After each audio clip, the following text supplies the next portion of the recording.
Why hasn't anybody done a classic Iron Fist? Mezco did one, but it was a modern style, which is, I mean, is good. It's just not what I'm looking for. And Hasbro did one, but I mean, like, they're just reusing body molds and it's not original. So I took it upon myself to make the accurate comic classic Iron Fist figure. Let me show you how I did it. But first, let's go ahead and sketch it out. When I went for this look, I was going for classic. I think part of the reason why everybody stays away from this costume is because it screams out 70s, but that's part of the charm for the Iron Fist costume because it's a representative of its era. Wait, hold up. I think I already have this scoop. Yeah, I got it from Hello, my name is Brian on Patreon. Yeah, so scrap all this. We're just gonna use that one. So I just use that instead of doing my own sculpt, you know, work smarter, not harder. So immediately I throw those into the printer. I scale them at 52.5%. Now let's go to get started with the figure. The base figure is the NW Toys 2.0 and the clothes are from GSP Lot on eBay.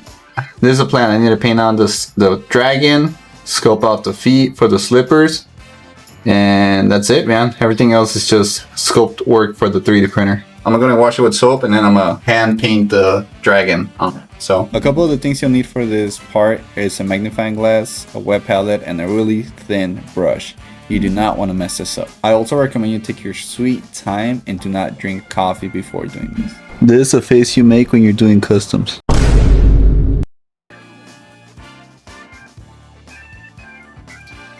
Damn, this is freaking difficult, dude. Something like that.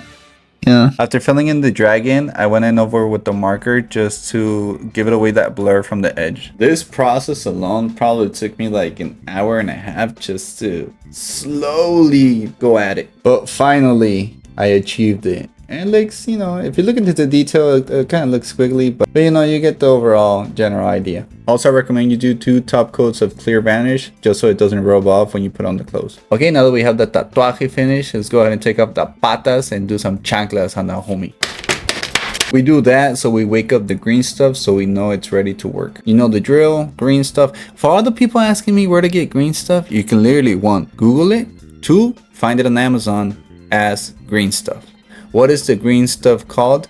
Green stuff. You answered your own question. So with green stuff, it's 50-50. You cut it off, put it together, mix it around. You lay down. In order to sculpt it and try to make it easier for you to sculpt, you can lay some water on top of it, and then that way it doesn't stick to your hand anymore like it does in this glove. In my free time, I took it upon myself to start doing some research on Iron Fist.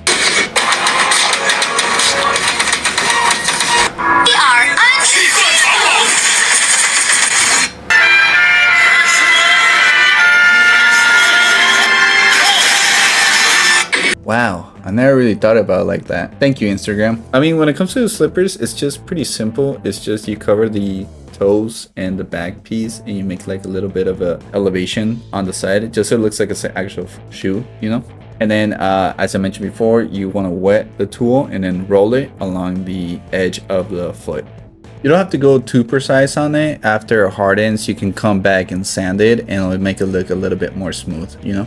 Here are the sculpted feet. Let's go and put those to the side, let them dry, come back to it, sand them down. Now that we have the prints available, let's go ahead and paint them. So we're gonna go ahead and do some red on the face. And we're gonna paint nose, mouth, ears. The vanilla resin helps out in this process because it somewhat gets stained within the resin, therefore giving it like a reddish hue like real skin. Oye, tú eres imbécil, ¿verdad? Okay, now we're gonna use a translucent tamilla to just give it more texture in the skin. You just want to water it down and then just stain the resin. And if you do everything correct, it should look a little something like this. Now let's work on the yellow. Okay, we are in a bit of a dilemma. Why? Because we're going from cloth color to an actual acrylic color, and we're supposed to match these two.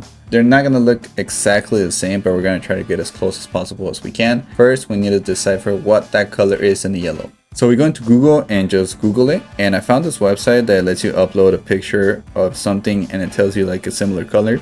But what I did is I scribbled around the image until I got a consistent color, which was citrictiniga, which is a color of yellow.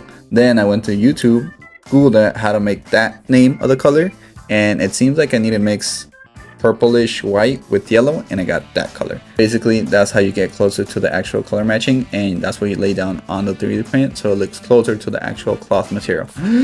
Everything was looking really good until I had these heads planned, but I messed them up with the yellow. I went in too thick and it was gonna look clunky, so I gotta restart. So let me go ahead and print some other ones. I hate painting yellow. Meanwhile, those are printing. Let's get back to the shoes and just finish painting them. First, we're gonna do a white base so we can then paint the yellow on it. You already know the drill. If you made it this far into the video, make sure you give me a salute emoji in the comment section. That's how I know you're watching. Because I know if you're watching or not. I know if you're driving too. So, eyes on the road, buddy. And before you ask me, this will be available on my Etsy. So, be on the lookout if you want one. Woo! After 2 hours of printing and another 2 hours of color matching, we're able to just lay down the black. But there's still a thing missing with Iron Fist. He has a bandana. I also noticed within the file, I didn't see any bandanas. I don't know if we're supposed to add that ourselves, but I came up with an idea. I had to cut a piece off the belt because it didn't come with any extra ones for the headband. There's a hole so you can put one on. This one is a little bit too thick, so what I did is I did a secondary hook that on the inside, I just push it in, as shown in this picture. Alright, now that we have the bandana figured out, let's go ahead and finish painting the head sculpts. But first, let me tell you how to upgrade your displays. So Elevate Figure Displays hit me up to review their bases, so let's check it out. I'll keep it short. I like them. When it comes to display pieces, the alternative are the acrylic risers that everybody has. The thing is, when it comes to those, if you were to lay several figures on that base, they will all be at the same level. What I like about these is that you can be a little bit more dynamic when it comes to that poses, and it takes up less space and looks less crowded. Not only is it dynamic, but also when it comes to the stands, there's different versions.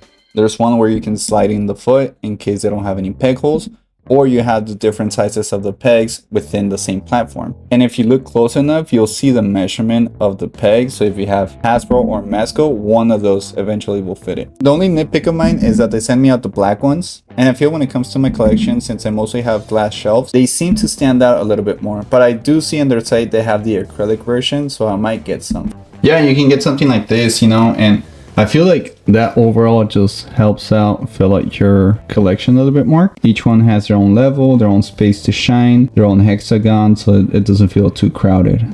And I'll be honest with you guys, I wouldn't be reviewing this if it was crap. The only reason why I am doing this is because it is a product I do think it's going to be beneficial towards you guys, you know.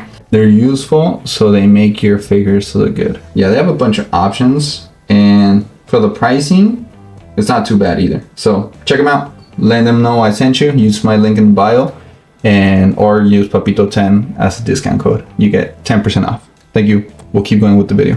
And now that I have these painted, let me go ahead and show you the end result.